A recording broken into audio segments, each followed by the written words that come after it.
السلام علیکم ورحمۃ اللہ وبرکاتہ۔ امید آپ سبھی حضرات خیریت سے ہوں گے۔ ٹھیک ہے، تو ہم اپنا آج کا سبق شروع کرتے ہیں۔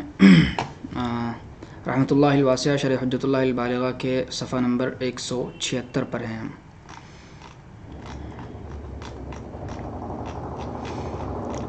فرض کفایہ کی تعین کی مصلحتیں۔ فرض یعنی ضروری اور لازمی احکام دو طرح کے ہیں، فرض عین اور فرض کفایہ۔ فرض عین وہ احکام ہیں جو ہر شخص پر لازم ہیں، کوئی شخص ان سے سبکدوش نہیں ہے، جیسے 5 نمازیں، رمضان کے روزے وغیرہ۔ اور فرض کفایہ یعنی فرض بقدر کفایت وہ احکام ہیں جو لا علی التعین اتنے لوگوں پر فرض ہیں جو کام کی انجام دہی کے لیے ضروری ہیں۔ مثلا کوئی میت ہو جائے تو اس کی تجہیز و تکفین فرض کفایہ ہے، اگر اتنے لوگ اس کام کے لیے اٹھ کھڑے ہوں جو کافی ہو جائیں تو فریضہ ان پر سمٹ آئے گا اور باقی لوگ اس فرض سے سبکدوش ہو جائیں گے، ورنہ سب گناہ گار ہوں گے، کیونکہ فرض کفایہ اولاً سبھی لوگوں پر فرض ہوتا ہے۔ فرض کفایہ مثال کے طور پر یہ امور ہیں: میت کی تجہیز و تکفین، مریضوں کی بیمار پرسی اور دیکھ بھال، عام حالات میں جہاد، عدلیہ کے کاموں کی انجام دہی، خلافت عظمیٰ کا کام، علوم دینیہ کا سیکھنا سکھانا وغیرہ وغیرہ۔ اب رہا یہ سوال کہ شریعت میں بعض کاموں کو فرض کفایہ کیوں مقرر کیا گیا، ان کو فرض عین کیوں نہیں قرار دیا؟ تو اس سلسلے میں شاہ صاحب رحمۃ اللہ علیہ ارشاد فرماتے ہیں کہ کسی چیز کو فرض کفایہ قرار دینے کی 2 وجہ ہیں۔ پہلی وجہ، بعض کام ایسے ہوتے ہیں کہ اگر تمام لوگ اس پر مجتمع ہو جائیں تو لوگوں کے ذرائع معاش خراب ہو جائیں اور تدبیرات نافعہ کا ناس ہو جائے۔ دوسری طرف وہ کام ضروری بھی ہیں اور ان کے انجام دہی کے لیے بعض کی تعین ممکن نہیں، مثلا کچھ لوگوں کو جہاد کے لیے متعین کر دیا جائے، کچھ کو تجارت کے لیے، کچھ کو کھیتی باڑی کے لیے، کچھ کو عدالت کے کاموں کے لیے اور کچھ کو تعلیم و تعلم کے لیے، کیونکہ بعض کام بعض کے لیے آسان ہوتے ہیں اور بعض کام دوسروں کے لیے، اور اس کا علم ناموں اور قبیلوں کے ذریعے نہیں ہو سکتا کہ اس کی بنیاد پر تقسیم کی جائے، اس لیے وہ کام فرض تو سب پر ہوتے ہیں، مگر چونکہ سب لوگوں کے اس کام میں لگ جانے سے معاش معطل ہو کر رہ جاتی ہے، اس لیے اگر لوگ بقدر ضرورت اٹھ کھڑے ہوں اور وہ کام انجام دے دیں تو مقصد حاصل ہو جائے گا اور فریضہ ان پر سمٹ آئے گا اور باقی لوگ فرض سے سبکدوش ہو جائیں گے۔ اس وجہ کا ماحصل یہ ہے کہ لوگوں کی معاشی ضرورتوں کا لحاظ کر کے بعض کاموں کو فرض عین قرار نہیں دیا، فرض کفایہ رکھا گیا ہے۔ دوسری وجہ، فرض کفایہ سے جو مصلحت مقصود ہے وہ ایک کام کی انجام دہی ہے، اور وہ کام ایسا ہوتا ہے کہ اس کو چھوڑنے سے نفس کی حالت خراب نہیں ہوتی، نہ بہیمیت کا غلبہ ہوتا ہے، یعنی کوئی شخص ضرر نہیں پہنچتا، برخلاف فرض عین کے کہ اس کو چھوڑنے سے شخص ضرر پہنچتا ہے، شخص کو ضرر پہنچتا ہے، مثلا عدالت کے کام شخصی ضرر پہنچتا ہے، مثلا عدالت کے کام، علوم دینیہ کا سیکھنا اور حکومت کی ذمہ داری سنبھالنا، ان سب کاموں کا مقصد جو ہے ایک نظام کو وجود میں لانا، اور یہ مقصد بعض کے ذریعے حاصل ہو جاتا ہے۔ مثلا بیماروں کی عیادت، نماز جنازہ کا مقصد یہ ہے کہ بیمار اور مردے ضائع نہ ہوں، اور ایسا نہ ہو کہ بیماروں کی خبرگیری کرنے والا کوئی نہ ہو اور لاشیں لاوارث پڑی رہیں، اور یہ مقصد بعض کے ان کاموں کو انجام دینے سے حاصل ہو جاتا ہے، اس لیے ان کاموں کو فرض عین نہیں کیا گیا بلکہ فرض کفایہ رکھا گیا۔ اس وجہ کا محصل یہ ہے کہ فرض کفایہ والے کام شخصی مصالح کے لیے نہیں ہے بلکہ قومی مفادات کے لیے، اور قومی مصالح متنوع ہوتی ہیں، اس لیے تقسیم کار ضروری ہے۔ باب نمبر 8، عبادتوں کے لیے تعینی اوقات کی حکمت ہے۔ جس طرح تعلیمی اداروں میں تدریس و تعطیل وغیرہ امور کے لیے ایک نظام ہوتا ہے جس میں اساتذہ، طلباء، ادارے کے محل وقوع اور موسم کے احوال ملحوظ ہوتے ہیں، اسی طرح امت کی سیاست یعنی نظم و انتظام کے لیے بھی عبادتوں کے اوقات کی تعین ضروری ہے۔ حضرات انبیاء علیہ السلام یہ تعین زیرکی اور دانائی سے کرتے ہیں، جس میں مکلفین کے احوال کی رعایت، لوگوں کی سہولت کا خیال اور مقصد کی تحصیل پیش نظر رہتی ہے، اور اس تعین میں تنظیم ملت کے علاوہ اور بھی حکمتیں ہوتی ہیں جن کو راسخین فی العلم جانتے ہیں، اور ان کی بنیاد 3 اصول ہیں، 3 اصول جن پر تعین اوقات کی مصلحتیں مبنی ہیں۔ اصل اول، عبادت کے لیے وہ اوقات مناسب ہیں جن میں روحانیت پھیلتی ہے۔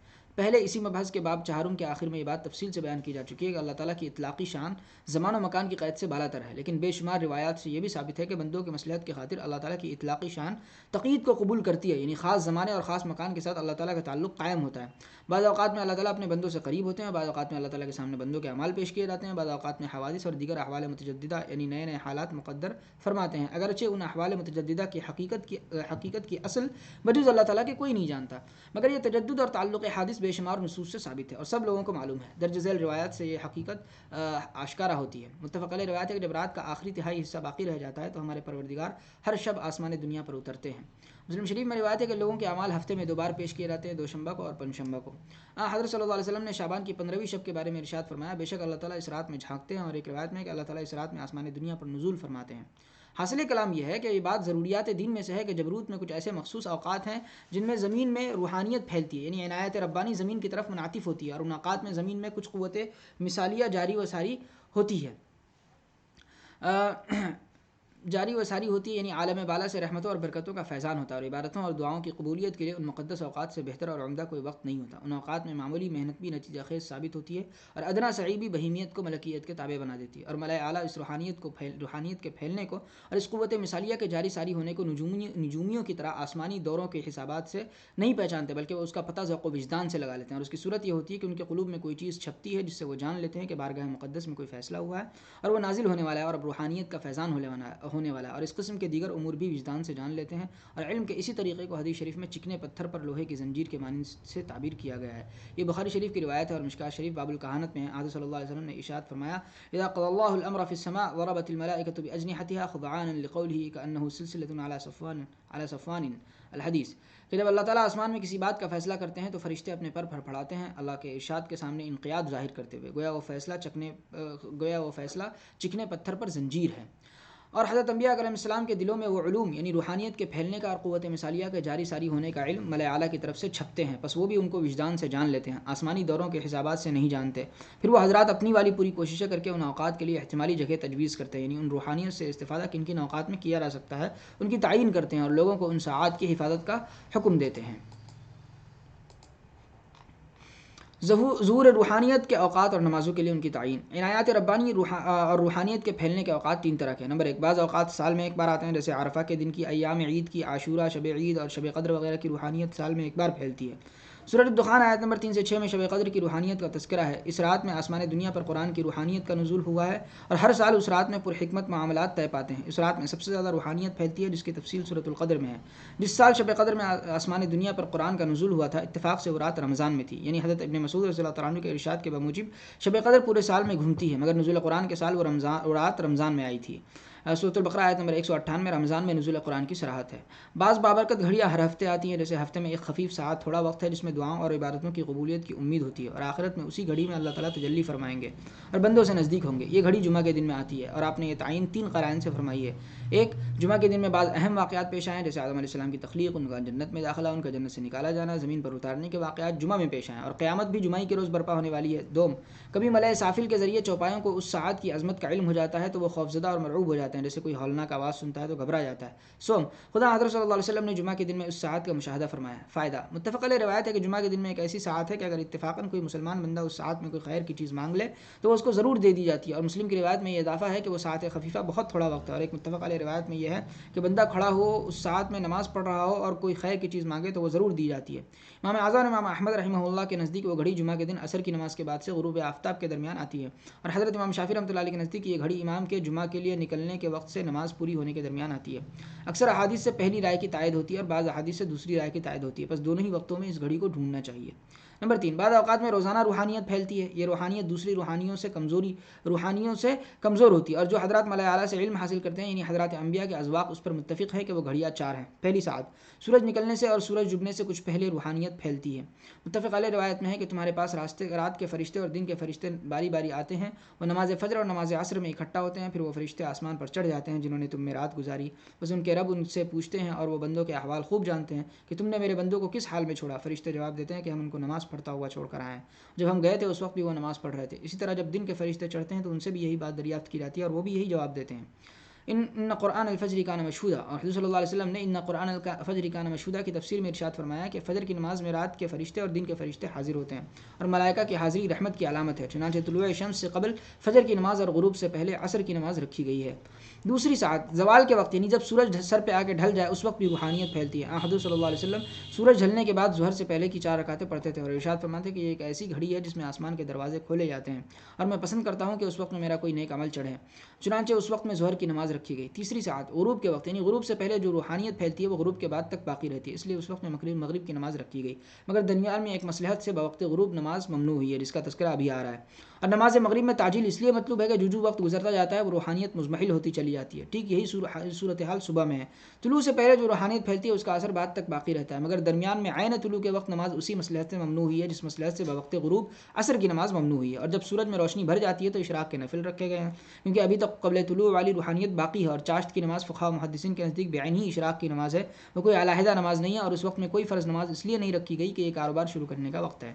چوتھی ساعت، آدھی رات سے سحر تک بھی نہایت قوی روحانیت پھیلتی ہے۔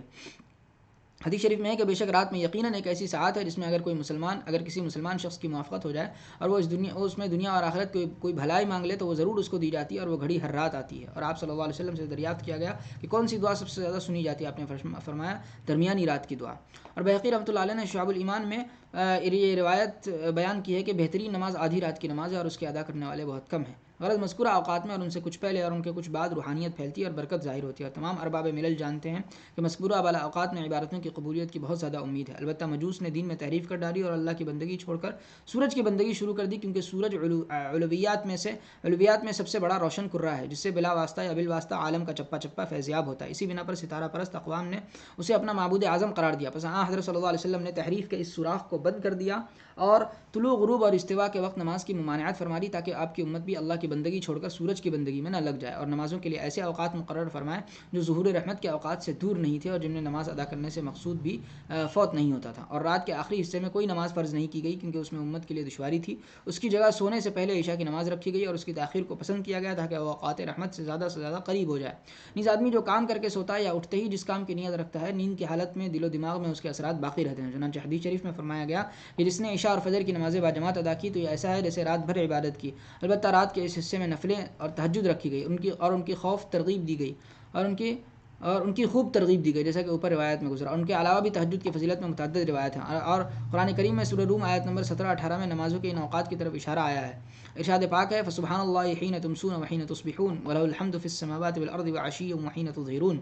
بس اللہ کے لیے پاکی ہے جب تم شام کرو اور صبح کرو، اور اس کے لیے خوبی ہے آسمانوں اور زمینوں میں، اور پیچھے وقت میں یعنی عصر ادا کرو اور جب دوپہر ہو۔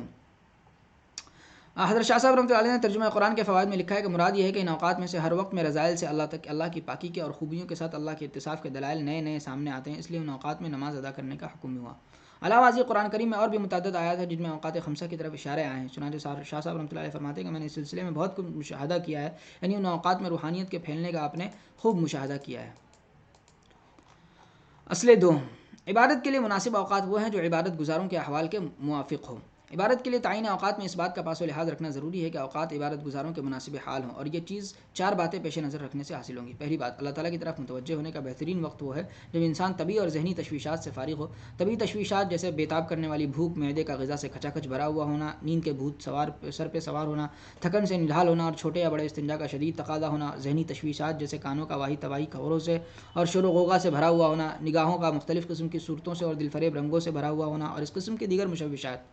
اور یہ چیزیں اگر عادتوں کے اختلاف سے مختلف ہوتی ہیں، کیونکہ لوگوں کے کھانے پینے، سونے اور جاگنے کے اوقات مختلف ہیں، مگر جو بات عرب و عجم اور مشرق و مغرب کے لوگوں میں فطری امر کی طرح ہے اور جس کو شریعت کے قوانین کلیہ میں آئین کی حیثیت دی جا سکتی ہے، اور شاذ و نادر ہی کوئی اس کے خلاف کرتا ہے، وہ 2 وقت ہیں، ایک فجر اور طلوع آفتاب کے درمیان کا وقت، دوسرا رات کا ابتدائی حصہ۔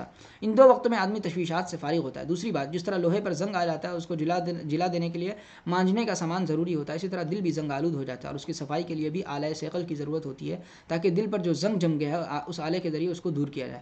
آدمی دن بھر دنیا کے گورکھ دندوں میں پھنسا رہتا ہے، شام کو جب ان سے نجات ملے اور وہ خوب راحت کے لیے بستر کا رخ کرنے والا ہو، اس وقت جس طرح مصنوعی دانت والے دانت دھو لیتے ہیں، ضروری ہے کہ آدمی دل کا غبار دور کر لے اور اس کے فوراً بعد سو جائے۔ بخاری اور ترمذی کی روایت میں ہے کہ حضرت صلی اللہ علیہ وسلم عشاء کے بعد باتیں کرنے کو ناپسند فرماتے تھے، اور مسند احمد میں روایت ہے کہ آپ صلی اللہ علیہ وسلم نے عشاء کے بعد شعر کہنے سے منع فرمایا تاکہ دل پھر زنگ آلود نہ ہو جائے۔ تیسری بات، عبادتیں ساری ایک ساتھ کر لینا مفید نہیں، دنیا غفلت کی پوٹ ہے، اس کو دل پر چھانے میں دیر نہیں لگتی، اس لیے امت کا نظم و انتظام اس کے بغیر تکمیل پذیر نہیں ہو سکتا کہ لوگوں کو مکلف کیا جائے کہ وہ وقفے سے نفس کی دیکھ بھال کریں، تاکہ کچھ وقت نماز کے انتظار میں گزر جائے، کچھ نماز کی تیاری میں، اور کچھ دیر نماز ادا کرنے کے بعد اس کا رنگ باقی رہے، اور برتن کے بچے کھچے سے کام چلائے، اور اس طرح آدمی کا سارا وقت نماز کی نظر ہو جائے۔ اور اگر ہمہ وقت نماز میں مشغول نہیں رہا جا سکتا تو اس بہانے اکثر اوقات کو نماز میں مشغول کر لیا جائے، بلکہ نیند کی حالت کو بھی نماز کی حالت بنا لیا جائے، کیونکہ تجربہ یہ ہے کہ جو شخص تہجد کے لیے اٹھنے کا پکا ارادہ لے کر سوتا ہے وہ گہری نیند نہیں سوتا، اس کو نیند میں بھی نماز کا خیال آتا رہتا ہے۔ اس طرح کسی دنیاوی معاملے میں الجھا ہوا شخص یا نماز کی محافظت کا خیال رکھنے والا آدمی یا کسی وظیفے کے فوت ہونے کا ڈر رکھنے والا بہیمی احوال میں منہمک نہیں ہوتا، اور یہ مضمون حدیث شریف اور قرآن کریم میں آیا ہے۔ حدیث بخاری وغیرہ میں روایت ہے کہ جو شخص رات میں اللہ تعالیٰ کا ذکر بولتا ہوا بیدار ہو، یہ ذکر کرتا ہوا بیدار ہونا اسی وقت ممکن ہے کہ وہ نیند میں ذکر الہی سے غافل نہ ہوا ہو۔ آیت سورۃ النور آیت نمبر 37 میں ہے، ایسے لوگ جن کو اللہ کی یاد سے غافل نہیں کرتی تجارت اور خرید و فروخت۔ اس آیت سے معلوم ہوا کہ جس پر کوئی فکر سوار ہوتی ہے اس کو دنیا کے جھمیل اس سے بے خبر نہیں کر سکتے، وہ بہیمی احوال میں پوری طرح منہمک نہیں ہوتا۔ چوتھی بات، مناسب یہ ہے کہ 2 نمازوں کے درمیان معتدل فاصلہ ہو، اور وہ چوتھائی دن یعنی 3 گھنٹوں کا فاصلہ ہے، کیونکہ جمع کے کم از کم 3 افراد 3 ہوتے ہیں، پس 3 کثرت کی حد کا آغاز ہے، اور کثرت سے مراد 24 گھنٹے ہیں، کیونکہ عرب و عجم میں شب و روز کو 24 گھنٹوں میں تقسیم کرنے کا رواج ہے، اور یہ تقسیم آدم ثانی حضرت نوح علیہ السلام سے چلی آ رہی ہے، جیسا کہ ایک تاریخی روایت میں آیا ہے۔ اصل سوم، تعین اوقات میں مرعی امور۔ عبادتوں کے اوقات کی تعین میں درج ذیل 4 باتوں میں سے کسی ایک بات کا لحاظ کیا جاتا ہے۔ پہلی بات، وہ وقت جو کسی عبادت کی ادائیگی کے لیے متعین کیا جائے وہ اللہ کی نعمتوں میں سے کسی نعمت کو یاد دلانے والا ہو، جیسے عاشورہ کا روزہ۔ اس دن میں اللہ تعالیٰ نے فرعون کے مقابلے میں موسیٰ علیہ السلام کی مدد کی تھی، جو بنی اسرائیل کے لیے اللہ تعالیٰ کا بڑا انعام تھا۔ چنانچہ موسیٰ علیہ السلام نے اس دن کا روزہ رکھا اور بنی اسرائیل کو روزے کا حکم دیا، اور جیسے رمضان کے روزے اس ماہ میں قرآن کریم نازل ہوا ہے جس میں ملت اسلامیہ کے ظہور کا آغاز ہوا ہے، بس قرآن کریم امت محمدیہ پر اللہ تعالیٰ کا عظیم انعام ہے۔ دوسری بات، اس وقت میں عبادت کرنے سے نبیوں کی یاد تازہ ہوتی ہے جنہوں نے ان وقتوں میں اللہ تعالیٰ کی فرمانبرداری والا کوئی کام کیا ہے جو مقبول بارگاہ ہوا ہے، جیسے ایام قربانی، حضرت عیسیٰ علیہ السلام کے ذبح کا قصہ اور اس کے عوض میں ایک بڑا ذبیحہ دیا جانا یاد دلاتے ہیں۔ تفصیل کے لیے دیکھیں سورۃ الصافات کی آیت 101 170۔ تیسری بات، وہ وقت ایسا ہو جس میں کسی عبادت کو ادا کرنا دین کے بعد شاعر کی شان کو دوبالا کرتا ہو، جیسے عید الفطر کا دن۔ اس میں دوگانہ عید اور صدقہ ادا کرنے سے رمضان کی شان دوبالا ہوتی ہے، کیونکہ دوگانہ عید اس بات کی شکر گزاری ہے کہ اللہ نے ہمیں ماہ رمضان کے روزوں کی توفیق دی۔ اور جیسے قربانی کے دن، اس میں حاجیوں کی مشابہت اختیار کرنا ہے اور حاجیوں کے لیے رحمت خداوندی کے جو جھونکے چلتے ہیں اس سے استفادے کی کوشش کرنا ہے، غرض اس سے حج کی شان دوبالا ہوتی ہے جو شاعر اللہ میں سے ہے۔ چوتھی بات، وہ وقت ایسا ہو جس میں عبادت کرنا ایسے نیک لوگوں کا یعنی انبیاء کرام کا طریقہ چلا آ رہا ہو جن کی ساری امتیں ستائش کرتی رہی ہوں کہ وہ ان اوقات میں اللہ تعالیٰ کی بندگی کیا کرتے تھے، جیسے 5 نمازوں کے اوقات جن کے بارے میں حضرت جبریل علیہ السلام نے خبر دی ہے کہ یہ آپ سے پہلے گزرے ہوئے انبیاء کا وقت ہے اور آپ کے لیے ان 2 وقتوں کے درمیان ہے۔ اور جیسے ماہ رمضان کے روزے اللہ پاک کا ارشاد ہے کہ تم پر روزے فرض کیے گئے جس طرح تم سے پہلی امتوں پر فرض کیے گئے۔ اس آیت کی 2 تفسیریں ہیں، ایک یہ کہ مماثلت اصل وجوب میں ہے کیونکہ رمضان کے روزے پہلے کسی امت پر فرض نہیں رہے۔ دوسری تفسیر یہ ہے کہ مماثلت وقت اور مقدار میں، کیونکہ اہل کتاب پر بھی رمضان کے روزے فرض تھے، مگر یہود نے دین میں تحریف کر دی اور رمضان کی جگہ سال میں صرف ایک روزہ کر لیا۔ اور اس دوسری تفسیر پر یہ مثال ہے کہ ماہ رمضان میں روزے رکھنا انبیاء بنی اسرائیل سے طریقہ چلا رہا ہے، اور جیسے عاشورہ کا روزہ ہمارے لیے کہ یہ موسیٰ علیہ السلام کی سنت ہے جس پر ہم عمل پیرا ہیں۔ فائدہ، یہ تیسری اصل بھی غالباً تمام عبادات کے اوقات کی تعین میں ملحوظ رہی ہے، اور اصل اول اور دوم تو اصل الاصول ہے، ان کا لحاظ تو ہر عبادت کے وقت کی تعین میں ایک لابودی امر ہے۔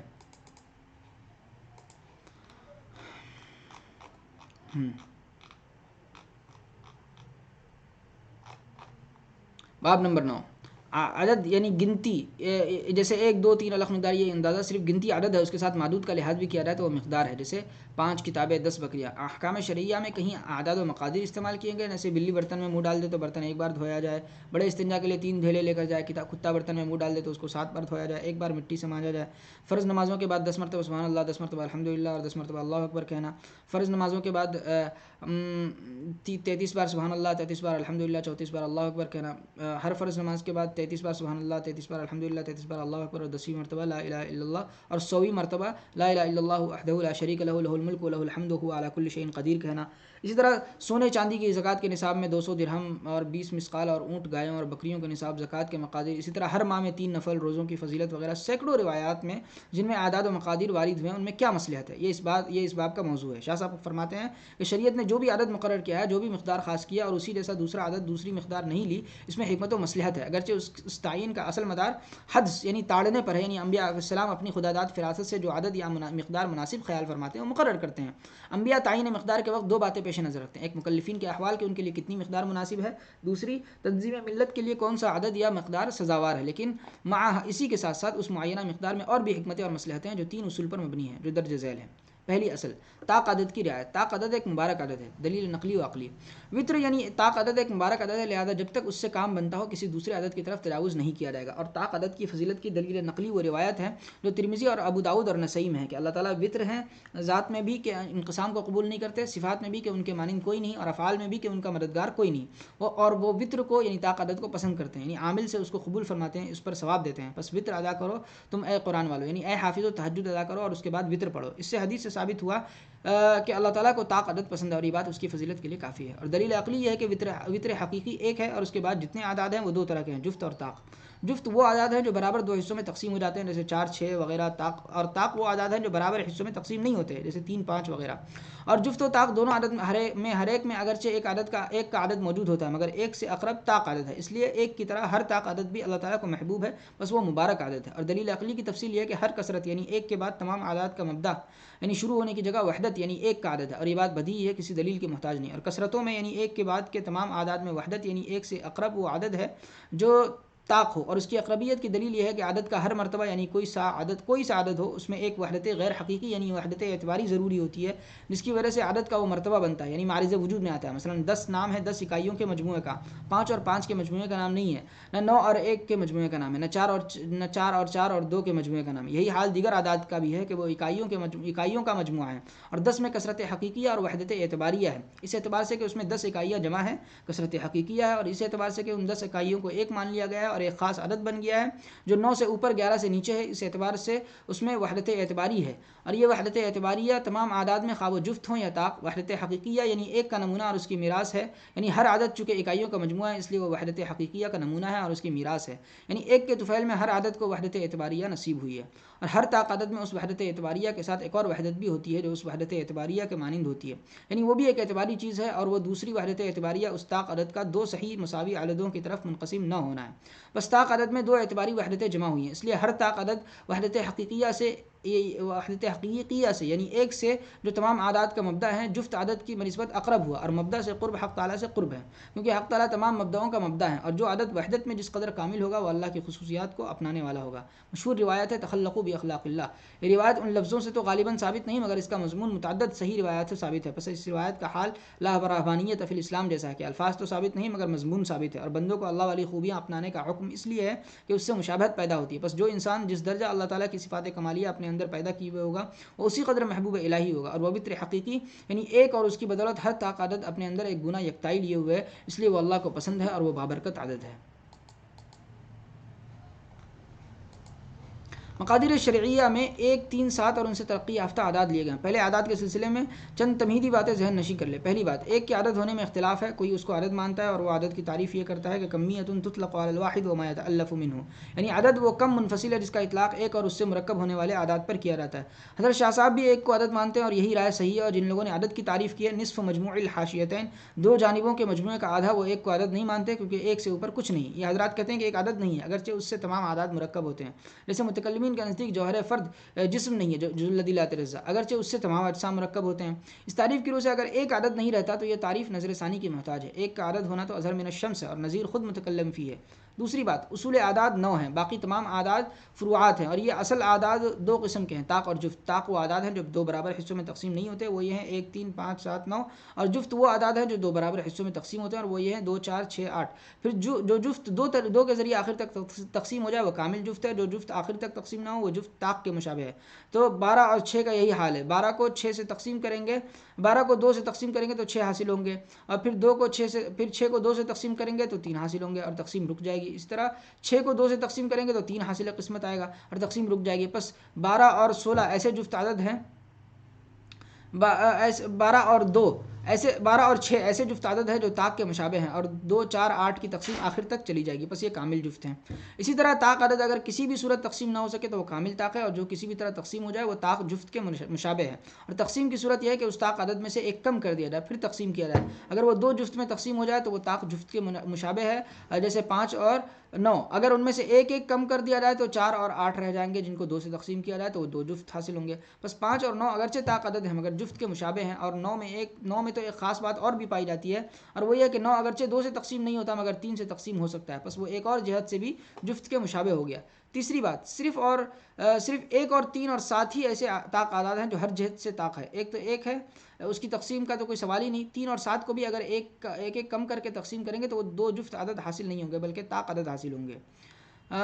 چوتھی بات، اعداد کو ترقی دینے کا طریقہ یہ ہے کہ جب تک عدد اکائی کی جگہ رہتا ہے احاد ہوتا ہے، جب اس کو اٹھا کر دہائی کی جگہ رکھ دیں اور خالی شدہ جگہ میں صفر رکھ دیں تو عشرات ہو جاتے ہیں، جیسے 1 کو 10 اور 2 کو 20 کریں گے تو 10 اور 20 حاصل ہوں گے وقس اعلیٰ۔ پھر اگر ان احاد کو دہائی کی جگہ سے اٹھا کر سینکڑے کی جگہ رکھ دیں اور خالی شدہ جگہ میں صفر رکھ دیں تو میعاد بن جائیں گے، جیسے 10 سے 100 اور 20 سے 200 وقس اعلیٰ۔ اس طرح احاد کو میعاد کی جگہ اٹھا کر ہزار کی جگہ رکھ دیں اور سینکڑے کی خالی شدہ جگہ میں صفر رکھ دیں تو الوف حاصل ہوں گے، جیسے 1 سے 1000، 200 سے 2000۔ اور اگر احاد کے بازو میں احاد ہی کو رکھیں تو دہائیوں کے بیچ کے اعداد حاصل ہوں گے، جیسے 1 کو 1 کے بازو میں رکھیں تو 11 ہوں گے، اور 2 کو 2 رکھیں تو 12 ہوں گے، اور 20 کی صفر کی جگہ 1 یا 9 رکھیں تو 21 اور 29 حاصل ہوں گے وقس اعلیٰ۔ پانچویں بات، عربی میں آخری عدد الف ہے، اس کے بعد کوئی عدد نہیں، آگے مرکبات سے کام چلایا جاتا ہے، جیسے میات الف، میات الف الف 1 کروڑ، میات الف الف الف 1 ارب وقیس اعلیٰ۔ اب شاہ صاحب کی بات شروع کی جاتی ہے، فرماتے ہیں کہ جب یہ ثابت ہو گیا کہ وطر مبارک عدد ہے تو اب جاننا چاہیے کہ وطر بھی سب یکساں نہیں ہے، کہ وطر ایسا ہوتا ہے جو جفت کے مشابہ ہوتا ہے، اور جو وہ جفت کو بازو بنانے والا، یعنی وہ خود جفت نہیں ہوتا مگر اس میں سے ایک کم کر دیا جائے تو وہ 2 جفت کی طرح منقسم ہوتا ہے، یعنی جفت کو وہ اپنے جلو میں لیے ہوئے ہوتا ہے، جیسے 9 اور 5 ان دونوں میں سے اگر ایک ایک کم کر دیا جائے تو وہ 2 جفت عددوں میں تقسیم ہو جائیں گے۔ اور 9 میں مزید یہ بات بھی پائی جاتی ہے کہ وہ اگرچہ 2 مساوی عددوں میں تقسیم نہیں ہوتا، یعنی 2 سے اس کی تقسیم صحیح نہیں ہے، مگر وہ مساوی 3 میں تقسیم ہو جاتا ہے، یعنی 3 سے اس کی تقسیم درست ہے، غرض 9 ایک اور جہت سے بھی جفت کے مشابہ ہو گیا۔ اس طرح جفت بھی سب یکساں نہیں ہے، کوئی جفت ایسا بھی ہوتا ہے جو وطر کے مشابہ ہوتا ہے، جیسے 2 اور 6 ہیں کہ 3 سے بھی تقسیم ہوتے ہیں، اور 12 کو 3 سے تقسیم کریں گے تو حاصل قسمت 4 آئے گا، اور 6 کو 3 سے تقسیم کریں گے حاصل قسمت 2 آئے گا، غرض یہ دونوں عدد 2 کے علاوہ 3 سے بھی تقسیم ہو سکتے ہیں، اس لیے یہ وطر کے مشابہ ہیں۔ اب احاد میں جو طاق عدد تھے ان میں سے صرف 1، 3 اور 7 بچے، یہی 3 کامل درجے کے وطر ہیں۔ پھر ان میں بھی فرق یہ ہے کہ ایک تو امام الاوتار ہے، وہ کسی بھی طرح جفت کے مشابہ نہیں، اور 3 اور 7 وحدت میں ایک کے وسیع خلیفہ اور وارث ہیں، یعنی دونوں بھی وحدت کا کام کرتے ہیں اور وحدت میں ایک کے قائم مقام ہے، اور دونوں کو وحدت ایک سے میراث میں ملی ہے۔ اور ان 3 اعداد کے علاوہ باقی تمام اوتار ایک کی قوم اور اس کی امت ہیں، اسی وجہ سے اکثر تقدیرات شرعیہ میں انہی کو یعنی 1، 3، 7 کو لیا گیا، اور جہاں حکمت خداوندی مقتضی ہوتی ہے ان کو 3 عدد سے زیادہ حکم دیا جائے تو کوئی ایسا عدد اختیار کیا جاتا ہے جو مذکورہ بالا اعداد کی ترقی سے حاصل ہوا، مثلا 1 ترقی پا کر 10، 100 یا 1000 ہوتا ہے، اور 11 بھی ہوتا ہے، اور 3 ترقی پا کر 30، 33، 300 ہوتا ہے، اور 7 ترقی پا کر 70، 700 ہوتا ہے، اور 77 کا ذکر اس لیے نہیں کیا کہ وہ مقادیر شریعہ میں استعمال نہیں ہوا، اسی طرح 3000 اور 7000 بھی استعمال نہیں ہوئے۔ اور یہ ترقی یافتہ اعداد بھی وہ اصلی اعداد ہیں، یعنی ان میں بھی وہی برکات ہیں جو اصل اعداد میں، اسی وجہ سے آپ صلی اللہ علیہ وسلم نے ہر فرض نماز کے بعد 100 کلمات پڑھنے کا طریقہ راج فرمایا۔ یہ 100 خود ایک کی ترقی یافتہ شکل ہے، پھر ان کو 3 بار 33 میں تقسیم کیا جو 3 کی ترقی یافتہ شکل ہے، اور ایک کو بچا لیا جو امام الاوتار ہے تاکہ سبھی اعداد وطر ہو جائیں، کوئی امام ہو اور کوئی اس کی یا اس کے وسیع کی ترقی یافتہ شکل ہو۔ نظیر کا بیان، اور یہ جو فرمایا کہ اعداد میں ایک تمام طاق عددوں کا امام ہے، اور 3 اور 7 اس کے وسیع و وارث ہیں، اور باقی تمام طاق اعداد ایک کی قوم اور امت ہیں، اس کی نظیر جوہر و اعراض کے مقولے ہیں، ہر مقولے میں ایک امام اور ایک اس کا وسیع ہوتا ہے، جیسے اعراض میں نقطہ امام ہے اور دائرہ اور کرہ اس کے 2 وسیع ہیں، کیونکہ یہ دونوں تمام اشکال میں نقطے سے قریب تر ہے، اور باقی جملہ اشکال نقطہ کی قوم اور امت ہے۔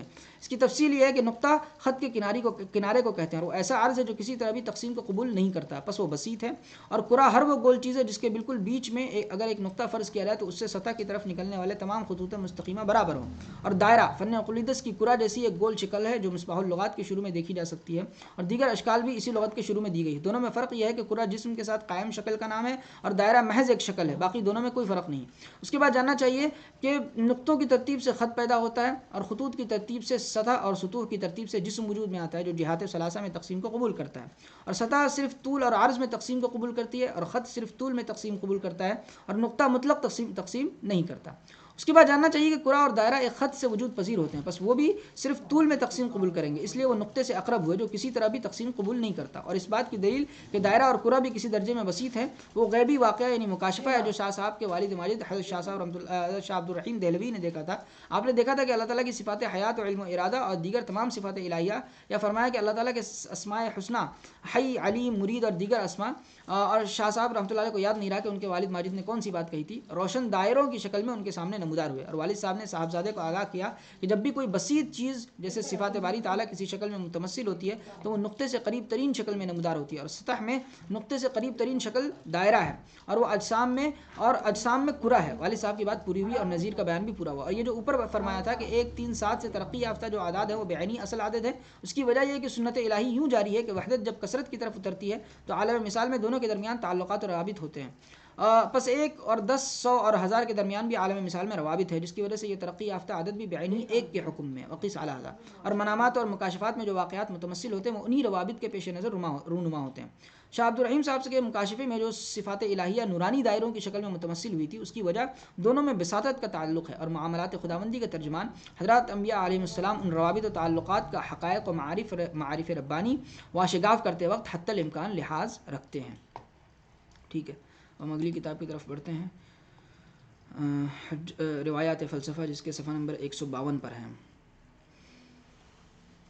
گویا مادہ ماخ اور اس کے پیرووں نے کہا کہ عالم نیچر انسان اور تمام اشیاء صرف ہماری حسیات میں موجود ہیں۔ لینن ان سے پوچھتا ہے کہ کیا نیچر انسان کے ظہور میں پہلے سے موجود نہ تھی؟ اگر موجود تھی جیسا کہ سائنس تسلیم کرتی ہے تو کس حسیات یا شعور میں موجود تھی؟ اس سے لینن یہ نتیجہ اخذ کرتا ہے کہ مادہ شعور و حسیات سے مقدم ہے۔ اسی بحث کے سلسلے میں لینن کہتا ہے کہ ذہن انسانی میں مادے ہی کا عکس پڑتا ہے اور یہ عکس حقیقی ہوتا ہے۔ حسیات کی یہ حقیقت ہی معروضی صداقت کا سب سے بڑا ثبوت ہے۔ ماخ اور اس کے پیرو صداقت کو موضوعی اور اضافی مانتے ہیں اور مارکس کی صداقت مطلق کے قائل نہیں ہے۔ لینن ان کے جواب میں کہتا ہے کہ ہمارا علم اضافی صداقتوں کے راستے ہی سے صداقت مطلق تک پہنچتا ہے۔ نیز صداقت کا معیار عمل ہے۔ جب کوئی نظریاتی تصور عملاً ثابت ہو جاتا ہے تو وہ معروضی صداقت بن جاتا ہے۔ مارکسیت سائنٹیفک نظریہ اور انقلابی عمل کے اتحاد کا نام ہے۔ لینن کے خیال میں موضوعیت پسند ماخ کے پیرو سائنس میں دوبارہ مثالیت اور مذہب کو مخلوط کرنے کی کوشش کر رہے ہیں۔ وہ کہتا ہے کہ جدید سائنس جدلیاتی مادیت پسندی کا ابطال نہیں کرتی بلکہ اس کی توثیق کرتی ہے۔ لینن کے خیال کے مطابق مارکسیت ایک ٹھوس تحکم نہیں ہے بلکہ عمل کی طرف رہنمائی ہے۔ اس لیے سائنس کی ترقی کے ساتھ مارکسیت کو آگے بڑھانا ضروری ہے۔ اجتماعی حلقوں میں جدید سائنس کی روشنی میں جدلیاتی مادیت پسندی کی اس ترجمانی اور توثیق کو لینن کی نمایاں دین سمجھا جاتا ہے۔ مارکسیوں کے سیاسی نظریے میں ریاست کا تصور بڑا اہم ہے۔ وہ کہتے ہیں کہ ریاست اس وقت مارز وجود میں آئی تھی جب معاشرہ انسانی دو طبقات میں منقسم ہوا تھا، آقا اور غلام، یا غالب طبقہ اور مغلوب طبقہ۔ غالب طبقے نے مغلوب طبقے پر اپنا تسلط و تغلب قائم رکھنے کے لیے ریاست قائم کی۔ انجلس لکھتا ہے کہ قدیم زمانے کی ریاست بردہ فروشوں اور آقاؤں کی ریاست تھی جس کا مقصد غلاموں کو محکوم رکھنا تھا۔ جاگیرداروں کی ریاست کسانوں اور مزارعوں کو دبائے رکھنے کے لیے اعلی کار ثابت ہوئی۔ جدید نمائندہ ریاست سرمایہ داروں کا ایک وسیلہ ہے جس کی مدد سے وہ محنت کشوں کو لوٹ رہے ہیں۔ مارکسی کہتے ہیں کہ مغربی ممالک میں جمہوری طرز حکومت کا رواج ہے، اس میں جمہوریت کا شائبہ تک نہیں۔ اسلام نہاد جمہوریت میں حکومت کی باغ ڈور چند بڑے بڑے سرمایہ داروں، ساہوکاروں اور کارخانہ داروں کے ہاتھوں میں ہے جنہوں نے جمہوریت کے نام پر اپنا تسلط قائم کر رکھا ہے۔ اہل مغرب کا دعویٰ ہے کہ جمہوری طرز حکومت نے عوام کو آزادی عطا کی ہے۔ مارکسی کہتے ہیں کہ یہ آزادی محض دکھاوے کی ہے، اس کے پس پردہ استحصال اور لوٹ کھسوٹ کا بازار گرم ہے۔ سرمایہ داروں کو محنت کشوں کی گاڑھے پسینے کی کمائی اور لوٹنے کی آزادی ضرور حاصل ہے۔ مارکسیوں کے خیال میں سرمایہ داروں نے عوام کو دو قسم کی زنجیریں پہنا رکھی ہیں، ایک وہ جو دکھائی دیتی ہیں، دوسری وہ جو دکھائی نہیں دیتی۔ پہلی قسم کی زنجیریں ریاست اور اس کے لوازم، فوج، پولیس، زندان و احتساب کی ہیں۔ دوسری قسم کی زنجیریں مذہب، قانون اور اخلاقی قدروں کی صورت میں ڈھالی گئی ہیں۔ مارکسی کہتے ہیں کہ جب تک ریاست رہے گی آزادی میسر نہیں آ سکتی، لیکن عبوری دور کے لیے وہ اشتراکی نظام معاشرے میں بھی ریاست کے وجود کو ضروری سمجھتے ہیں۔ اشتراکیت ارتقاء معاشرے کا پہلا مرحلہ ہے۔ اشتراکیت میں محنت کشوں کی آمریت قائم ہوگی جو طبقاتی تفریق کا خاتمہ کر دے گی اور استحصال کو مٹا دے گی۔ اس میں تمام پیداوار عوام کی مشترک املاک بن جائے گی اور انفرادی سرمایہ کاری کی اجازت نہیں ہوگی۔ ملک کا نظام نوکر شاہی کے ہاتھوں میں نہیں ہوگا بلکہ اس کام کو محنت کشوں کے نمائندے سنبھالیں گے۔ دوسرا ارتقائی مرحلہ اجتماعیت کا ہوگا جس میں ریاست کے وجود کی ضرورت باقی نہیں رہے گی۔ اجتماعی نظام معاشرہ میں ریاست کو مٹایا نہیں جائے گا بلکہ وہ خود بخود مٹ جائے گی۔ ان کے خیال میں ریاست اور ناانصافی لازم ملزوم ہے۔ جب معاشی عدل و انصاف کا قیام مکمل ہوگا ریاست بھی دم توڑ دے گی اور یہ اصول عملی صورت اختیار کر جائے گا، ہر ایک سے اس کی قابلیت کے مطابق اور ہر ایک کو اس کی ضروریات کے مطابق۔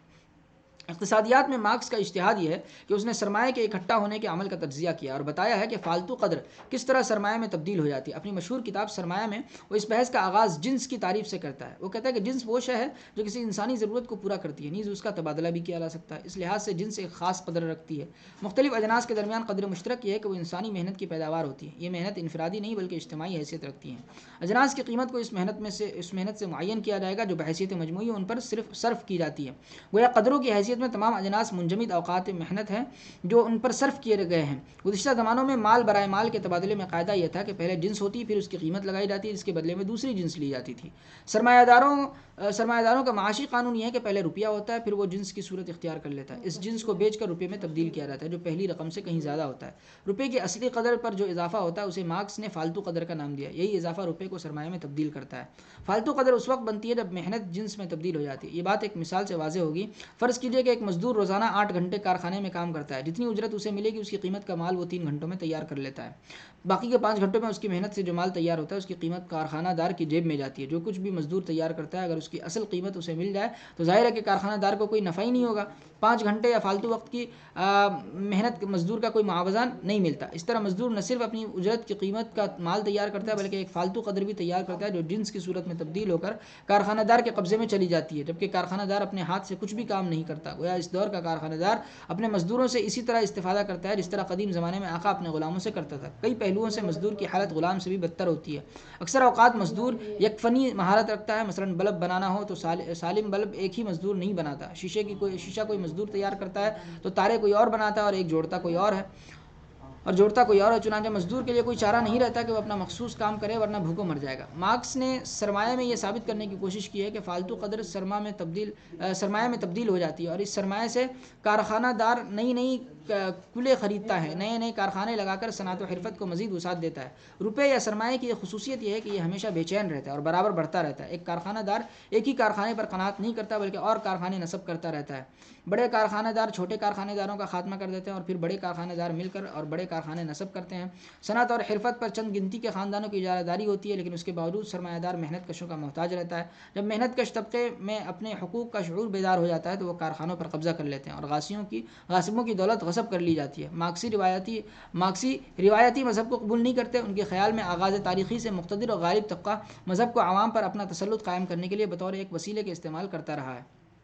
وہ کہتے ہیں کہ قدیم زمانوں میں بادشاہ ملک کا حاکم ہونے کے ساتھ بڑے پروہت کا عہدہ بھی رکھتا تھا۔ مصر کے فراعین، چین کے خاقان، ایران کے کسریٰ، روما کے قیصر زمین پر خداوند خدا کے نائب ہونے کے مدعی تھے۔ ان کے خلاف بغاوت کو خداوند خدا کے خلاف بغاوت قرار دیا جاتا تھا۔ اس طرح مذہب کے طفیل سلاطین نے اپنا استبداد قائم کیا۔ معبد اور ریاست کا یہ اتحاد شاہیت کے خاتمے تک باقی و برقرار رہا۔ سلاطین اور جاگیرداروں کے خاتمے پر بورژوا نے زمام اقتدار سنبھالی تو انہوں نے بھی مذہب سے یہی کام لیا اور اس کی جی کھول کر سرپرستی کی۔ مغرب کے سامراجیوں نے مشتریوں کی مدد سے ایشیا اور افریقہ کے ممالک پر قبضہ کر لیا اور انہیں منڈیوں میں تبدیل کر دیا۔ آج بھی ہزاروں مشتری مذہب کے پردے میں اپنے اپنے ملک کے لیے جاسوسی کا کام کر رہے ہیں۔ مارکس کا قول ہے کہ مذہب عوام کے لیے افیون ہے۔ اس کے خیال میں مذہب کے باعث عوام فردوس بری کے تصور میں مست اور مگن رہتے ہیں اور اس زندگی کو عارضی اور حقیر جان کر اپنے حقوق کی پاسبانی سے غافل ہو جاتے ہیں۔ اس طرح مذہب ان کے لیے ذہنی فرار کا سامان بن گیا۔ روزمرہ کے آلام و مصائب، محرومی اور افلاس کا حقیقت پسندانہ جائزہ لینے اور اپنے حقوق کے حصول کے لیے عملی کشمکش کرنے کے بجائے وہ اس تخیلاتی دنیا میں پناہ لیتے ہیں جو مذہب نے ان کے لیے بسا رکھی ہے۔ مارکس کہتا ہے کہ جب عوام کو اسی دنیا میں حقیقی مسرت میسر آ جائے گی تو وہ اس خیالی مسرت کی تلاش نہیں کریں گے جو مذہب ان کے لیے فراہم کرتا ہے۔ نتیجتاً مذہب خود بخود مٹ جائے گا۔ مارکسی مذہب کو زمانہ قدیم کے ایک عبوری دور کی یادگار سمجھتے ہیں اور خدا، روح اور حیات بعد ممات اور حشر و نشر کے منکر ہیں۔ روح کی توجیہ کرتے ہوئے وہ کہتے ہیں کہ غاروں کے انسان کے خیالات بچکانہ تھے۔ اپنی کم سوادی کے باعث جب وہ حالت خواب میں اپنے آپ کو اور اپنے دوستوں کو چلتے پھرتے دیکھتا تو یہ خیال کرتا کہ شاید اس کے جسم کے اندر کوئی ایسی شے بھی موجود ہے جو حالت خواب میں گھومتی پھرتی ہے، جبکہ اس کا جسم غار میں دراز ہوتا ہے۔ اسی شے کو اس نے روح قرار دیا اور یہ تصور پیدا ہوا کہ روح جسم یا مادے سے الگ بھی رہ سکتی ہے اور غیر فانی بھی ہو سکتی ہے۔ مرور زمانہ سے انسان نے آفتاب، چاند، تاروں وغیرہ کو بھی ارواح منسوب کر دی اور انہیں زندہ ہستیاں سمجھ کر ان کی پوجا کرنے لگا۔ یہ کثرت پرستی کا دور تھا۔ بعد میں اپنے قبائلی سرداروں کی طرح ان دیوتاؤں کا بھی ایک سردار تسلیم کر لیا گیا جسے خداوند خدا کہنے لگے۔ اس کے ساتھ یہ تصور بھی وابستہ تھا کہ دوسری ارواح کی طرح خداوند خدا بھی مجرد اور منزہ ہے اور اپنے وجود کے لیے مادے کا محتاج نہیں ہے۔ جدلیاتی مادیت پسندوں کا کہنا ہے کہ ارواح اور خدا کے تصورات انسانی ذہن کی تخلیقات تھی جنہیں بعد میں مافوق الفطرت ہستیاں تسلیم کر لیا گیا اور یہ عقیدہ رونما ہوا کہ وہ مادے سے ماورا ہے۔ مارکسی اخلاقیات کے سمجھنے کے لیے مثالیت پسندی کے دو پہلوؤں کی طرف توجہ دلانا ضروری ہے۔ نمبر 1 ما بعد الطبیعیاتی یعنی مادہ ذہن کی تخلیق ہے۔ 2 اخلاقی، دنیا میں چند نصب العین ہیں جن کے حصول کی ہر باشعور شخص کوشش کرتا ہے۔ جدلیاتی مادیت پسند مثالیت کی مابعد الطبیعیات کو رد کر دیتے ہیں لیکن نصب العینوں کے منکر نہیں ہیں۔ خود ان کا سب سے بڑا نصب العین یہ ہے کہ انسان معاشرے سے معاشی ناانصافی اور استحصال کا خاتمہ کر دیا جائے۔ اس نصب العین کے حصول کے لیے لاکھوں اجتماعیوں نے جان و مال کی قربانیاں دی ہیں، البتہ وہ اخلاق کو مذہب سے وابستہ نہیں کرتے۔ وہ یہ نہیں مانتے کہ فلاں کام کرنا چاہیے کیونکہ کسی مافوق الفطرت ہستی نے اس کا حکم دیا اور اس کے معاوضے میں بہشت کی بشارت دی ہے۔ وہ کسی کام کو اس لیے کرنا ضروری سمجھتے ہیں کہ اس سے معاشی و معاشرتی عدل و انصاف کے قیام میں مدد ملتی ہے۔ وہ اچھے کاموں کا معاوضہ جنت میں لینے کے قائل نہیں ہیں بلکہ اسی دنیا میں جنت بسانے کے آرزومند ہیں۔ ان کے ہاں اپنے کام کا معیار معاشی انصاف کا قیام اور استحصال بالجبر کا انسداد ہے۔ جس کام سے اس قیام یا انسداد میں مدد ملتی ہے وہ اچھا ہے اور جو اس کوشش میں مزاحم ہوتا ہے وہ برا ہے۔ مارکس ازلی و ابدی اخلاقی قدروں کا قائل نہیں ہے۔ اس کے خیال میں معاشی ماحول کے بدل جانے سے اخلاقی قدریں بھی بدل جاتی ہیں۔ وہ کہتا ہے کہ جاگیرداری نظام میں ایسی قدریں صورت پذیر ہوئی تھی جو جاگیرداروں کے مفادات کا تحفظ کرتی تھی۔ مارکسی شریعت موسوی کے احکام عشرہ کی مثال دیتے ہیں جن میں شخصی املاک کے تحفظ کی تلقین کی گئی ہے۔ وہ کہتے ہیں کہ جس طرح صنعتی انقلاب کے بعد جاگیردارانہ نظام معاشرے کی اخلاقی قدریں بدل گئی تھی، اسی طرح اجتماعی انقلاب نئے اخلاق کو جنم دے گا جو معاشی استحصال اور شخصی املاک کا خاتمہ کر دے گا اور محنت کش طبقے کے حقوق کا ضامن ہوگا۔ ان کے خیال میں روایتی اخلاق نظریاتی اور ماورائی ہے اور ایک ایسے معاشرے سے یادگار ہے جس کی بنیاد ناانصافی اور طبقاتی طبقاتی تفریق پر اٹھائی گئی تھی۔ یہی وجہ ہے کہ روایتی اخلاق اس ناانصافی اور طبقاتی تفریق کا جواز پیش کر کے ذاتی املاک کا تحفظ کرنا چاہتا ہے۔ مزید برآں مارکسی روایتی اخلاق کو فردیت پر مبنی سمجھتے ہیں، جو چند افراد کے لیے تو نیک زندگی گزارنے کا باعث بن سکتا تھا لیکن اجتماعی عدل و انصاف کے قائم کرنے میں ناکام ثابت ہوا۔ چند افراد کے نیکی کی زندگی گزارنے سے اجتماعی ناانصافی کو دور نہیں کیا جا سکتا۔ چلیے آج ہم یہیں تک رہنے دیتے ہیں، اس کے بعد ہم آخری کتاب کی طرف بڑھتے ہیں۔ لامذہبی دور کا تاریخی پس منظر۔ طبی انسان میں حیوان سے بتدریج ترقی ہوئی ہے۔ طبی انسان یعنی موگلی میں بتدریج ترقی کا ذکر کرتے ہوئے کہتا ہے کہ اس کا تخیل کسی اور حیوان کے تخیل کے مقابلے میں بہت زیادہ ترقی یافتہ ہوگا۔ اس کی وجہ یہ ہے کہ اس کا کردار گزشتہ تجربات کے مطابق مستقبل کی زیادہ پیش بینی پر دلالت کرے گا اور آئندہ واقعات اور حادثات کی روک تھام اور ان کی تیاری کی غرض سے وہ اپنے فعل کی زیادہ دور رس اسکیم تیار کرے گا۔ نیز اسکیم پر عمل کرنے میں وہ اور اس کے ساتھی ایسا مؤثر و متنوع تعاون کریں گے کہ کوئی اور دودھ پلانے والا جانور نہیں کر سکتا ہے۔ موگلی میں حیوان کے مقابلے میں تخیل کی اعلیٰ طاقت کا انکشاف اس طرح بھی ہوتا ہے کہ وہ زیادہ خود مختار ہوتا ہے، اپنے اعمال و افعال کو خود شروع کر سکتا ہے اور اپنی کوششوں کو بہت لمبے عرصے تک جاری کر سکتا ہے۔ نظریہ جبلت اس بنیاد پر قائم ہے کہ انسان حیوان کی ترقی یافتہ شکل ہے۔ ان اقتباسات سے واضح ہوتا ہے کہ نظریہ جبلت کی تمام تر بنیاد اس پر قائم ہے کہ انسان حیوان کی ترقی یافتہ شکل ہے اور اس بنا پر دونوں کی جبلت میں یکسانیت ضروری ہے۔ چنانچہ پروفیسر جیمز نے کہا ہے کہ انسان اصولاً بس ایک تقلید کرنے والا حیوان ہے، اس کی ساری تعلیم پذیری بلکہ اس کی ساری تمدنی ترقی کا دار و مدار اس کی خصوصیت پر ہے۔ سی لائڈ مارگن نے کہا ہے کہ انسان ایک قوی الفکر حیوان ہے جو اپنے کردار کے نصب العین قائم کرتا ہے۔ دوسری جگہ ہے کہ جب انسان بنا ہے اور اس نے اپنی اس نئی اکتساب کی ہوئی طاقت کا استعمال شروع کیا ہے، اس وقت اس نے اپنے احساسی تجربے کی زندگی کو ہمیشہ کے لیے خیر آباد نہیں کہا ہے۔ اس نے دراصل پرانی زندگی میں نفسی فعلیت کی اعلیٰ صورتوں کے آلات کی روح پھونکی ہے۔ ہر چند وہ اب بجائے ذی عقل ہونے کے ناطق بن گیا ہے، لیکن وہ ذی عقل بھی ہے اور ناطق بھی۔ اس نے اپنی فطرت حیوانی کے جذبات کو پیچھے نہیں چھوڑا بلکہ اس نے ان جذبات کو مثالی اور خالص بنا لیا ہے۔ اس نظریے میں فطرتاً اخلاقی عواطف کی گنجائش نہیں ہے، چونکہ انسان اور حیوان کی جبلت میں کوئی فرق نہیں ہے۔ انسان اصل بس تقلید کرنے والا حیوان ہے، اس بنا پر لازمی طور سے حیوان کی طرح انسان میں بھی فطرتاً اخلاقی عواطف نہیں پائے جاتے ہیں، بلکہ یہ عواطف غور و فکر اور وراثت وغیرہ سے حاصل ہوتے ہیں۔ چنانچہ میکڈوگل معلمین اخلاق کے نظریے کی تردید کرتے ہوئے کہتا ہے کہ معلمین اخلاق نے اخلاقی عواطف پر صفوں کے صفحے کالے کیے ہیں، لیکن اپنی بیہودہ اور عامیانہ اصطلاحات اور نفسیات سے ناواقفیت کی وجہ سے وہ ان پر روشنی ڈالنے میں کامیاب نہیں ہوئے۔ ہم کو اعتراض اور افسوس اس بات پر ہے کہ یہ لفظ انسانی اور حیوانی کردار کی جوہری مشابہت کو چھپانے کے لیے استعمال کیا جاتا ہے۔ میرا خیال ہے کہ جو لوگ انسان کی مختلف حرکی قابلیتوں کو جبلتیں سمجھتے ہیں لیکن اس کے باوجود وہ اس کے پیچیدہ تر کردار کو انعطافات کی طرف منسوب کرتے ہیں، وہ اس غلط عقیدے کی وجہ سے گمراہ ہو جاتے ہیں کہ جبلت ایک محض حرکی مشین کے ہم معنی ہے۔ ان لوگوں سے ہمارا یہ سوال شاید بیجا نہ ہوگا کہ وہ اعلیٰ دودھ پلانے والے جانوروں کے کردار کو کس صنف میں شامل کریں گے، جبلت کا نتیجہ ہے یا انعطاف کا؟ اگر یہ انعطافات کا نتیجہ ہے تو انعطافات اور جبلتوں میں کیا تعلق ہے؟ معلمین اخلاق کے ایک اور نظریے کی تردید کرتے ہوئے کہتا ہے کہ فعل انسانی کا ایک اور نظریہ ہے جو معلمین اخلاق کے یہاں بہت محبوب ہے۔ ان کا قول ہے کہ ہمارے کردار کی اعلیٰ صورتیں عقل یعنی ریزن کا نتیجہ ہوتی ہیں۔ ان کے اغراض کے لیے صرف یہ کافی ہے کہ عقل اعلیٰ ترین اصول فعل تسلیم کر لی جائے۔ ان میں سے بعض عقل کو ضمیر اور ارادے کے ہم معنی سمجھتے ہیں۔ نہ مذہب کو فطری حیثیت حاصل ہے، نہ اس کے لیے کوئی مستقل جبلت ہے۔ نظریہ جبلت میں نہ مذہب کی حیثیت فطری ہے، نہ اس کے لیے کوئی مستقل جبلت ہے، بلکہ مذہب چند جذبات کا پیدا کردہ اور خود انسان کی ایجاد ہے۔ چنانچہ مذہبی زندگی میں جو جذبات بطور جزء اعظم شامل ہیں درج ذیل ہیں۔ نمبر 1 استعظام، رعب، حیرت۔ استعظام حیرت و عجز سے مرکب ہے، رعب استعظام اور خوف سے مرکب ہے، حیرت رعب اور نازک جذبے سے مل کر بنا ہے۔ دراصل اس نظریے کے مطابق مذہبی انسانی توہمات و خیالات اور عقائد کے بتدریج ارتقاء کے نتیجے میں ظہور پذیر ہوا ہے، حتیٰ کہ خالق کائنات بھی ذہنی ارتقاء کی ایجاد ہے، جس کی صورت یہ ہوئی کہ انسان میں ابتداءً جب کچھ شعور پیدا ہوا تو اس نے اپنے ارد گرد پیش حیرت انگیز نظام کا اور خوفناک مناظر کا مشاہدہ کیا۔ اس سے حیرت و خوف کے جذبات نمودار ہوئے، پھر لامحالہ انسان کو خوفناک اور ڈراؤنی چیزوں سے اپنے تحفظ کی فکر ہوئی، نیز سکون اور پناہ کے لیے کوئی راہ تلاش کرنی پڑی۔ ایک منٹ۔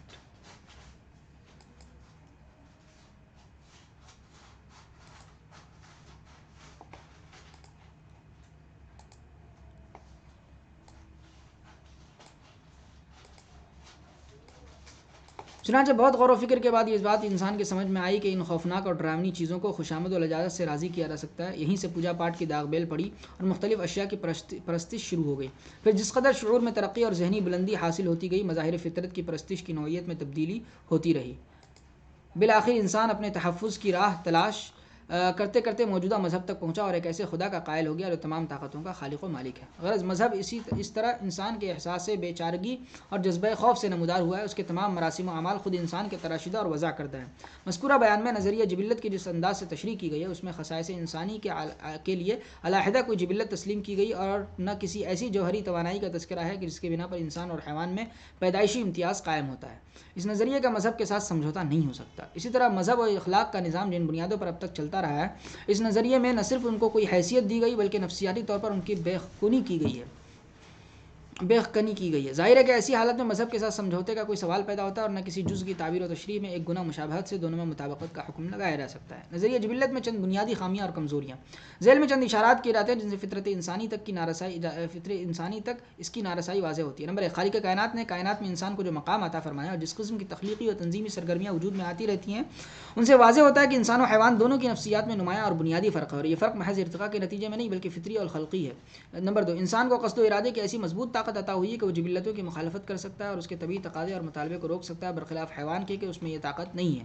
نمبر 3، بسا اوقات ہم دیکھتے ہیں کہ انسان مذہب و اخلاق کے اصول پر عمل کرنے میں جبلی تقاضوں کی پرواہ نہیں کرتا ہے۔ اگر اس کی پوری زندگی میں حیوانی جبلتوں ہی کی کار فرمائی ہوتی تو اس صورتحال کی گنجائش نہ نکل سکتی تھی۔ یہ اسی صورت میں ہو سکتا ہے کہ جبلتوں کے علاوہ کوئی اور جوہری توانائی تسلیم کی جائے جو انسان کے لیے مخصوص ہو اور حیوان سے اس کا تعلق نہ ہو۔ نمبر 4، مادی زندگی کے علاوہ روحانی زندگی اور اس کے تجربات و مشاہدات بھی ہیں۔ اگر حیوان و انسان کے یکساں رجحانات و میلانات تسلیم کیے جائیں اور دونوں کے عواطف میں پیدائشی فرق کو نظر انداز کر دیا جائے تو اس کی زندگی کی گنجائش نہیں نکلتی، جبکہ یہ مسلمات میں سے ہے۔ نمبر 5، نظریہ جبلت کے مطابق انسان جو کچھ حاصل کرتا ہے وہ وراثت اور روایات سے حاصل کرتا ہے، لیکن سوال یہ کہ پسند و ناپسند کا معیار اس کو کہاں سے ملتا ہے، جس کی بنا پر بعض کاموں کو پسند کرتا ہے اور بعض کو ناپسند، نیز بعض روایتوں کو قبول کرتا ہے اور بعض کو ترک کرتا ہے۔ لازمی طور سے جبلتوں کے علاوہ ایک ایسی توانائی تسلیم کرنی پڑے گی جو انسانی خصوصیات کی ضامن اور پسند و ناپسند کے لیے معیار عطا کرنے والی ہے اور جس کا حیوان سے کوئی تعلق نہیں۔ نمبر 6، انسان میں خود شعوری کا وصف ایسا ہے کہ اس کا براہ راست تعلق خالق کائنات سے ہے۔ جس قدر اس میں ترقی ہوتی ہے اسی قدر زندگی میں صفات الہیہ منعکس ہوتی رہتی ہیں اور تخلق و باخلاق اللہ کا عملاً مظاہرہ ہوتا ہے۔ ظاہر ہے کہ ان صفات کا تعلق حیوان سے ہے اور نہ ارتقاء کے نتیجے میں اس کی نفسیات سے ابھرنے کی توقع کی جا سکتی ہے۔ نمبر 7، انسان کی زندگی کا نظام صرف مادے اور قوت پر نہیں قائم ہے بلکہ غور کرنے سے معلوم ہوتا ہے کہ ان دونوں سے بالاتر جبلت کے ماسوا ایک ذی شعور طاقت بھی ہے جو خصوصی اور پیدائشی طور پر انسان کے اندر موجود ہے اور اس کا کام دونوں میں ربط و اتحاد پیدا کرنا اور توازن برقرار رکھنا ہے۔ وہ ذی شعور طاقت فطرت صالحہ و سلیمہ یعنی چہری توانائی ہے۔ اگر ایک لمحے کے لیے فطرت کو نظر انداز کر دیا جائے اور جبلت کی مطلق فرمانروائی تسلیم کر لی جائے تو پھر انسان اور درندے کے اعمال و حرکات میں کوئی تفاوت باقی نہیں رہ سکتا ہے۔ انسان کی زندگی میں کچھ مخفی تار ایسے ہیں کہ ان کی رہنمائی کے لیے وجدان و حواس کے علاوہ عقل بھی ناکافی ہے، جیسے کہ تجربات و مشاہدات سے ثابت ہے۔ ان کی رہنمائی تنہا وحی الہی سے ہو سکتی ہے اور اسی پر انسان کی سعادت اور شقاوت کا دار و مدار ہے۔ اگر انسان کے سارے اعمال و افعال کی رہنما جبلتیں قرار پائیں تو ان کی تنہا جبلتیں قرار پائیں تو ان مخفی تاروں کی رہنمائی کس کی حصے میں آئے گی جس کے بغیر زندگی خود زندگی سے گریزہ ہو جاتی ہے۔ جدید تحقیقات سے میکڈوگل کی بے اطمینانی۔ الغرض نظریہ جبلت میں بعض خامیاں اور کمزوریاں اس قسم کی موجود ہیں جن سے ظاہر ہوتا ہے کہ فطرت انسانی تک ان کی رسائی نہیں ہو سکی ہے۔ نیز اس کی تعبیر و تشریح میں بعض سوالات اس انداز کے پیش آئے ہیں کہ میکڈوگل کے پاس اس کا کوئی معقول جواب نہ تھا۔ چنانچہ انہی تمام باتوں کا نتیجہ تھا کہ نفسیات کے باب میں اتنی تحقیق کرنے کے باوجود خود میکڈوگل نظریہ جبلت سے اپنے کو بڑی حد تک مطمئن نہ کر سکا اور اپنی مشہور کتاب اساس نفسیات کے آخر میں لکھا ہے کہ گزشتہ صفحات میں ممکن ہے قارئین کو محسوس ہوا ہو کہ جو کچھ میں نے لکھا ہے وہ ادعا کے ساتھ اور مغرورانہ اور متکبرانہ انداز میں لکھا ہے، گویا ذہنی عمل ذہنی ساخت کو جس طرح میں نے بیان کیا ہے وہ صحیح ہے اور اس کے علاوہ کوئی اور بیان بھی صحیح نہیں ہے، لیکن میرا اپنا عقیدہ یہ ہے کہ یہ بہترین بیان ہے جس پر میں 30 سال کے گہرے مطالعے کے بعد پہنچ سکا ہوں۔ مجھے احساس ہے کہ میرے نتائج محض قابل عمل قیاسات ہیں جن میں ممکن ہے غلطی زیادہ اور صحت کم۔ میکڈوگل کا اعتراف اور بعض ان مسائل کی فہرست جو اب تک پردہ خفا ہیں۔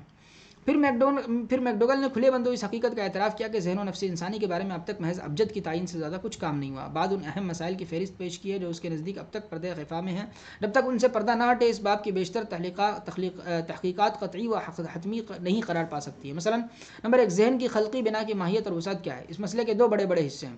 الف، طلبی بنا کی ماہیت اور وسعت کیا ہے؟ جبلی بنا کو جس طرح میں نے بیان کیا اگر وہ زیادہ صحیح ہے تو کیا جبلی میلانات سادہ وحدی عناصر کی صورت میں متوارث ہوتے ہیں یا ان بڑے عواطف کی صورت میں موروثی طور پر اس طرح منتظم ہونے کی قابلیت رکھتے ہیں کہ ایک حد تک تمام افراد انسانی میں مشترک ہیں؟ اور بالخصوص یہ کہ کیا اخلاقی عواطف کے نشو و نما کی کوئی خلقی قابلیت و صلاحیت ہے بھی؟ کیا عقلی ترقی کی جبلتوں نظام عصبی کی مشکل پذیری اور نئے حالات سے مطابقت پیدا کرنے کی اسی عام قابلیت جس کو اس صفحات میں عقل کہا گیا اور اعلیٰ مظاہر میں اس کو فراست کا نام دیا گیا ہے کے علاوہ اور کوئی خلقی بنا ہے؟ کیا جبلتوں کے ہیجانات کے علاوہ کوئی خلقی ہیجان ایسا ہے جو ایک عام طریقے سے عمل کر کے عقلی ترقی کا باعث ہو؟ کیا ہمارے خلقی ساز و سامان میں کوئی چیز ایسی ہے جو کسی طریقے سے اور کسی حد تک خلقی تصورات کے پرانے عقیدے کو جائز ثابت کر دے؟ کیا کوئی خلقی وقوفی میلانات ایسے ہیں جو ان میلانات کے علاوہ ہوں جو جبلتوں کی ساخت اور ترکیب میں شامل ہوتے ہیں؟ بالفاظ دیگر ان مخصوص عقلی صلاحیتوں کو خلقی بنا کہا گیا ہے جن کی وجہ سے ایک شخص دوسرے شخص سے مختلف ہو جاتا ہے، جو ایک خاندان میں موروثی معلوم ہوتی ہیں اور بعد کی نسلوں کے مختلف افراد میں نمودار ہوتی ہیں۔ اس طرح میکڈوگل ارتقاء کے بارے میں کہتا ہے کہ کیا مستقبل ارتقاء کے اور زیادہ اعلیٰ مدارج اپنے اندر پوشیدہ رکھتا ہے؟ کون کہہ سکتا ہے؟ مسئلہ روح اور جسم کے باہمی تعلق کی اہمیت اور نزاکت۔ ان سب سے زیادہ اہم اور نازک مسئلہ ذہن و مادہ اور روح اور جسم کے باہمی تعلق کا ہے، جس پر اب تک کوئی خاطر خواہ دریافت نہیں ہو سکی۔ جیسا کہ کہتا ہے کہ میری مراد ذہن و مادہ یا روح اور جسم کے تعلق کے مسئلے سے ہے، میں نے صرف یہ کوشش کی ہے کہ متعلم میں یہ بات پیدا ہو جائے کہ وہ اس اصلی مسئلے پر کشادہ دل کے ساتھ غور کر سکے جو نفسیات اور فلسفہ دونوں کے لیے بہت اہم ہے۔ اس مسئلے کے ٹھیک ہو جانے سے مستقبل میں ارتقاء کا مسئلہ بھی حل ہو جاتا ہے۔ دراصل فطرت انسانی تک رسائی کے لیے اسی مسئلے پر زیادہ غور و فکر کی ضرورت ہے۔ اگر اس تک ٹھیک رسائی ہو گئی تو بہت سے لا الحل مسائل خود بخود حل ہو جائیں گے اور بہت سوں کے لیے نہایت وسیع رائے پیدا ہو جائیں گے، حتیٰ کہ ارتقاء جیسا عظیم مسئلہ بھی اس طرف حل ہو جائے گا کہ ارتقاء روحانی کے لامتناہی مدارج طے کرتا ہوا خالق کائنات سے ہمکنار ہو جاتا ہے۔ نظریہ جنسیت نمبر 3۔ یہ نظریہ مشہور ماہر نفسیات فرائڈ کی طرف منسوب ہے، جس کی پیدائش 1856 میں ہوئی ہے۔ اس کی تشریح سے پہلے فرائڈ کے چند اصول رہبر اور چند مسلمات کا جان لینا ضروری ہے تاکہ نظریے کی اصل حیثیت متعین کرنے میں سہولت ہو۔ فرائڈ کے اصول رہبر نمبر 1، جس چیز کی ممانعت ہے اس کی خواہش ہونی چاہیے نہیں۔ اگر لوگوں نے ایک چیز کے کرنے کی خواہش نہ کی ہوتی تو اس کے خلاف قانون اور رواج میں ممانعت و رکاوٹ کبھی نہ ہو سکتی تھی۔ اس اصول کے مطابق جس چیز کی جس قدر سختی کے ساتھ ممانعت ہے اس کی اس قدر زیادہ سختی کے ساتھ خواہش بھی ہونی چاہیے۔ چنانچہ اپنے باپ کو مار ڈالنا، محرمات سے شادی کرنا اور قریبی اعزاء میں جنسی تعلقات وغیرہ خاص طور پر قابل نفرت فعل اور شدید جرم ہے۔ ان سب کے ارتکاب کی اسی شدت کے ساتھ خواہش بھی ہونی چاہیے کہ جس کو روکنے کے لیے معاشرے کو شدید مذمت اور سزا کی ضرورت پڑی ہے۔ نمبر 2، جس چیز کا خوف ہو غالباً اس کی خواہش ہوتی ہے، اور خوف دراصل خواہش کا نقاب ہوتا ہے، یعنی زندگی میں جو خوف پایا جاتا ہے وہ اکثر عجیب و غریب ہوتا ہے، اور فرائڈ کو اس پر ناقابل قبول خواہشوں کے پردہ پوش ہونے کا شبہ ہوتا ہے۔ کسی شخص کی عافیت سے متعلق غیر معمولی پریشانی ممکن ہے،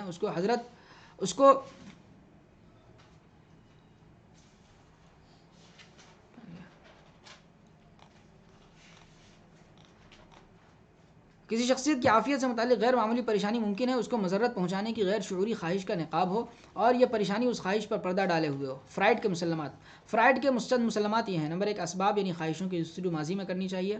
نمبر 2، ماضی حال کا ذمہ دار ہوتا ہے۔ نمبر 3، ہر قسم کا کردار محرک یعنی خواہش پر مبنی ہوتا ہے، یعنی انسان کے تمام افعال ارادی اور غیر ارادی، اتفاقی اور ارادے کے مخالف سب محرکات کا نتیجہ اور خواہشات کو پورا کرتے ہیں۔ اس طرح ہر قسم کی فعلیت تحریکی ہوتی ہے اور عملاً تحریکی ہی کل نفسیات ہے۔ نیز ہر قسم کی فعلیت خواہش کی تکمیل ہوتی ہے، خواہ یہ براہ راست ہو یا ہیرا پھیری سے ہو۔ نمبر 4، محبت حقیقی معنوں میں جنسی ہوتی ہے، اس کے علاوہ اور کوئی محبت نہیں رکھتا۔ محبت حقیقی معنوں میں جنسی ہوتی ہے اور اس کے علاوہ اور کوئی محبت نہیں ہوتی ہے۔ چلیے آج ہم یہیں تک رہنے دیتے ہیں، ٹھیک ہے۔ آپ حضرات کا بہت بہت شکریہ، جزاکم اللہ خیرا، والسلام علیکم ورحمۃ اللہ وبرکاتہ۔